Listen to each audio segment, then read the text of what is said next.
இந்த ஜலதீபம் விடுறதுனால வைக்கிறதுனால அதாவது ஏற்றுறதுனால என்னென்ன பலன்கள்லாம் கிடைக்கும், அது எதுக்காக ஏற்றுவாங்க? ஜலதீபம் அப்படிங்கிறது ஓடுற தண்ணியில் போகிறது.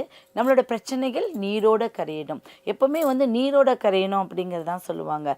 மீனுக்கு தோஷம் இல்லைம்பாங்க. அந்த ஓடுற தண்ணியில் மீனுகளும் அங்கே இருக்கும்.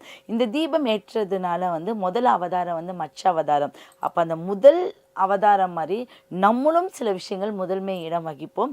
அதில் இந்த ஓரத்தனையில் ஏற்றுறதுனால வாழ்க்கையை தேடிட்டு இருக்காங்க இல்லையா, ஒரு பெண்களோ ஆண்களோ, திருமணத்துக்கு நல்ல கணவன் நல்ல மனைவி, கண்டிப்பாக இது பண்ணுறதன் மூலியமாக அது அவங்களுக்கு சூப்பரான வாழ்க்கை கிடைச்சிடும்.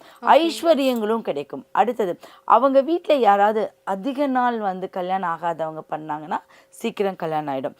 குழந்தை ஒரு 5 வருஷம் 2 வருஷத்துக்கு மேலே ரொம்ப தாமதமாகிடுச்சுன்னா இதன் மூலியமாக பண்ணும்போது அரச மரம், பெண்கள் அரச மரத்தில் விட சொல்லுங்கள், ஆண்கள் ஆலமரத்தில், இது 2 செய்யும்போது அவங்களுடைய பிரச்சனைகள் தீர்ந்துடும்.